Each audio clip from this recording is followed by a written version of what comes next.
नमस्ते प्यारे विद्यार्थियों, आप सबको स्टडी मैथ यूट्यूब चैनल में आप सबका हार्दिक स्वागत है। अभिनंदन। मैं लेकर आया हूँ कक्षा 5 की गणित, जो बहुत ही आसान तरीके से। तो अपन पिछले वीडियो के अंदर प्रश्न वाली 2 का 11वां प्रश्न पढ़ रहे थे। आज अपन पढ़ने जा रहे हैं प्रश्न वाली 2 का जोड़ घटाव का 12वां प्रश्न पढ़ने जा रहे हैं। तो सबसे पहले सर्वप्रथम अपन ये काम करेंगे कि प्रश्न को अच्छी तरीके से पढ़ेंगे कि प्रश्न के अंदर दिया हुआ क्या है और अपन को क्या ज्ञात करना है, मतलब अज्ञात क्या है, उनके बारे में पहले सर्वप्रथम समझेंगे और उसके बाद में प्रश्न को बहुत ही आसान तरीके से और पूर्ण विस्तार से हल करेंगे। जो बच्चा पूर्ण विस्तार से हल करता है, क्योंकि आपको सबको पता है कि 5वीं बोर्ड है और बोर्ड के अंदर जब भी अपन एग्जाम देने जाते हैं तो सबसे पहले अपन को प्रश्न को समझना है। प्रश्न के बाद में पूर्ण विस्तार से ऐसे प्रश्न कई बार पूछे जाते हैं जिससे अगले वाला एग्जामिनर देख के बड़ा खुश हो जाए कि बच्चे ने बहुत अच्छा लिखा है। तो चलिए आइए देखिए, अपन सबसे पहले अच्छी तरीके से प्रश्न को पढ़ते हैं। तो रमा ने एक मेज 3,450 रुपए में खरीदी और राधा ने एक मेज 2,960 रुपए में खरीदी। तो बताओ कि दोनों की मेजों के मूल्यों में कितना अंतर है। अब देखो, 2 बच्चियां हैं या 2 लड़कियां हैं। उन दोनों लड़कियों ने एक मेज मतलब एक टेबल खरीदी और वो मेज खरीदी। तो वो दोनों ने मेज के जो अलग अलग रुपए दिए, लेकिन अपन को तो लास्ट में ज्ञात क्या करना, अंतर। मैंने पहले पिछले वीडियो के अंदर बताया था कि अंतर क्या है। अंतर का मतलब यह है कि बड़ी संख्या में से हमेशा आप छोटी संख्या घटाओ, आपको अंतर प्राप्त हो जाएगा। उसका भी मैंने आपको फॉर्मूला लिखाया हुआ है। अब तो चलिए आइए देखिए, अपन इसको पूर्ण विस्तार विधि से हल करना है। आपको डायरेक्ट नहीं करना है। यूट्यूब के ऊपर आपको बहुत सारे वीडियो मिलेंगे ऐसे 5वीं क्लास के, लेकिन उसमें डायरेक्ट जोड़ या बाकी करवा देते हैं। वैसे आपको नहीं सीखना है, अपन को तो पूर्ण विधि से सीखना है। तो चलिए आइए देखिए, अपन शुरुआत करते हैं। तो आज इसकी शुरुआत करते हैं हल। तो अब देखिए, तो सबसे पहले अपन पूर्ण विस्तार विधि से लिखने के लिए उसने क्या कहा कि रमा ने एक मेज खरीदी। तो अपन को भी क्या लिखना है, रमा ने एक मेज खरीदी। तो कितने रुपए में खरीदी उनको अपन को लिखना है। तो रमा ने मेज कितने रुपए में खरीदी, 3,000। आपको भी भारतीय अंकों के अंदर ही लिखना, ऐसा नहीं कि क्योंकि भारतीय अंकों की मैंने गिनती कल परसों वाले वीडियो के अंदर लिखाई हुई पड़ी है, वहां जाके आप देख सकते हो। तो आपको भारतीय अंकों की गिनती भी आनी चाहिए, क्योंकि जो भारतीय अंकों के अंदर दिया हुआ है उसका उत्तर भी आपको भारतीय अंकों के अंदर देना है, नहीं तो आपका गलत हो जाएगा, नहीं तो आपको पढ़ना ही नहीं आएगा। आप करोगे कैसे इस प्रश्न को हल। तो सबसे पहले आप भारतीय अंकों की गिनती याद कर लेना। जिस बच्चे को नहीं आ रही है, जिसको आ रही है, बहुत ही अच्छा। चलो देखो, 3,450 रुपए कितने हैं। रमा ने एक जो मेज खरीदी, उनका कितना रुपए दिए, 3,450 रुपए दिए। अब देखो, उसके बाद में किसने मेज खरीदी, राधा ने मेज खरीदी। तो अपन लिखेंगे राधा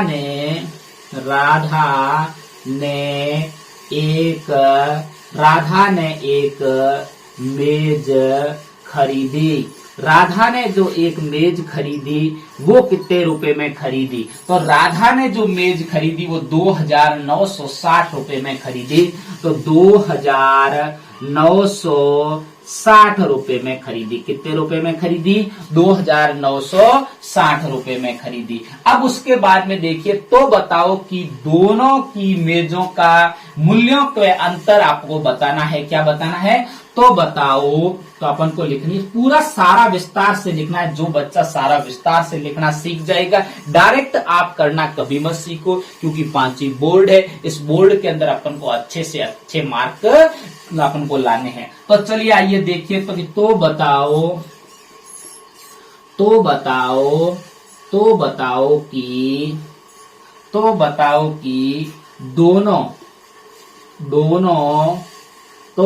कि दोनों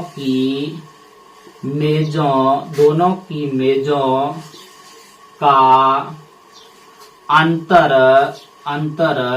कितना है। आपको अंतर बताना है। अंतर का मतलब मैंने पहले आपको बता चुका हूं कि आपको हमेशा घटाना है, वो भी किसमें से, बड़ी संख्या में से छोटी संख्या को घटाना है। तो सबसे पहले आप इसमें से देखिए कि सबसे ज्यादा राशि किसने दी मेज की, तो अपन को एक दी, जो राधा ने जो मेज की राशि दी वो तो 2,960 रुपए दिए, और लेकिन रमा ने जो मेज की राशि दी वो कितनी दी, 3,450। तो अपन को पता है कि थोड़ा बहुत अपन दिमाग लगा सकते हैं कि इन दोनों में से बड़ी संख्या कौन सी है। तो अपन को पता है ये तो 2000 की सीरियल है और ये 3000 की, इसका मतलब 3,450 बड़ी है। तो सबसे पहले ये लिखना है कि 3,450, 3,450, और उस किसमें से घटाना कौन सा है, क्योंकि ये छोटी वाली घटानी है। तो वो भी मैंने एक तरीका बताया था कि जब भी आप एक संख्या ऊपर लिखने के बाद में जब दूसरी संख्या उसके नीचे जोड़ने के लिए या घटाने के लिए लिखते हो तो आपको इकाई के अंक की तरफ से हमेशा शुरू करना है। चलिए आइए शुरू करते हैं। 0, उसके बाद में कितना है 6, उसके बाद में कितना है 9, और उसके बाद में 2, मतलब कि 2,960, और अंतर ज्ञात करना। इसका मतलब आपको माइनस का चिन्ह लगाना, मतलब कि बाकी का चिन्ह, घटाने का चिन्ह लगाना। चलिए आइए देखिए, अब अपन को क्या करना है, घटाना है। तो इकाई के अंक की तरफ से अपन घटाना शुरू करेंगे।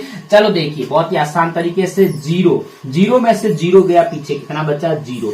अब क्या अगला देखो, 5 में से क्या 6 घटा सकते, 5 में से 6 घटा नहीं सकते, क्योंकि अपन को पता है कि ऊपर की संख्या बड़ी होती है और नीचे की संख्या छोटी होती है, तभी घटा सकते। लेकिन यहाँ पर तो ऊपर की संख्या छोटी आ गई और यहाँ पे नीचे की संख्या बड़ी है, तो घटा नहीं सकते। तो क्या करेंगे ऐसी स्थिति, तो आपको बिल्कुल घबराना नहीं है, क्योंकि अपन अगले वाले अंक के पड़ोसी अंक के पास में जाएंगे, और पड़ोसी अंक कितना है 4 है। अपन पड़ोसी से उधार मांगेंगे एक अंक, तो पड़ोसी से एक उधार लेंगे। तो पड़ोसी से कभी भी नाराज मत होना, बना के रखना, पड़ोसी की हर समय जरूरत पड़ती है। चलिए आइए देखिए, अपने पास में इसको यहाँ 4 में से एक उधार ले लिया, तो यहाँ 3 बचा, और यहाँ पे अपन के कितना हो गया 15, कितना हो गया 15। भारतीय अंकों के अंदर ही लिखना है, इसको काट दीजिए। अपन देखो इधर से एक उधार लिया और 10 के रूप में उधार जाता है, क्योंकि यहाँ 5 था और 5 के बाद में सीधा 15, मतलब 10 और 5 15 हो गए। अब 15 में से 6 आसानी से घटा सकते हैं, तो 15 में से 6 गए, पीछे कितने बचे 9, कितने बचे 9। अब देखिए 3 में से क्या 9 घटा सकते हैं, नहीं घटा सकते। तो इसी भी स्थिति में पड़ोसी के पास जाएंगे, तो पड़ोसी के पास कितना अंक है 3 है, तो यहाँ से उधार लेंगे, तो यहाँ 2 बचेगा, और यहाँ पे कितना हो जाएगा 13, कितना हो जाएगा 13। अब देखो 13 में से 9 आसानी से घटा सकते हैं, 13 में से 9 घटाओगे तो पीछे 4 बचेगा, कितना बचेगा 4। जिस बच्चे को ऐसे सीधा नहीं घटाना आता है वो ऐसे लाइन खींच सकता है। देखो 1 2 3 4 5 6 7 8 9 10 11 12 13, क्योंकि सभी बच्चे होशियार नहीं होते, उनको सीधा जोड़ना या घटाना नहीं आता है। तो आप ऐसे लाइन, आपको डरना नहीं है बिल्कुल, क्योंकि आराम से अपन को एग्जाम देना, एग्जाम के अंदर अच्छे मार्क्स लाने। चलो उसके बाद में अपन को कितना घटाना है 9 घटाना है, कितना घटाना है 9। तो 9 लाइनें मिटा दो, 1 2 3 4 5 6 7 8 9 मिटा दी। अब पीछे गिनो कितनी बची, 1 2 3 4 बची, और मैंने 4 लिख दिया। आपको भारतीय अंकों के अंदर ही आंसर देना है। अब देखिए 2 में से 2 घटाओगे तो पीछे क्या बचेगा 0। जिस बच्चे को समझने लाइन खींच के देख सकता है, 2 लाइनें खींची और 2 मिटा दो, पीछे क्या बची 0, तो आपने 0 लिख दिया। बहुत ही आसान तरीके से। तो अपन को इसका दोनों का जो अंतर प्राप्त हुआ है वो 400, कितना प्राप्त हुआ 490, कितना प्राप्त हुआ 400। अपन को अतः की भी लाइन लिखनी है, तो अपन क्या लिखेंगे अतः की लाइन, अतः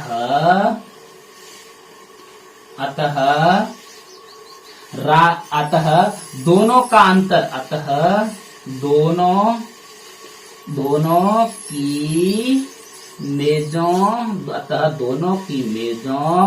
का अंतर, अपन को अंतर ही चाहिए ना, अंतर 490 रुपए है। तो ये देखो बहुत ही आसान तरीके से मैंने आपको समझाया। आप इसको बार बार देखिए, फिर बिना देख के बार बार प्रयास करिए। जो बच्चा प्रयास करता है वही सीखता है, नहीं तो गणित कभी नहीं सीखोगे।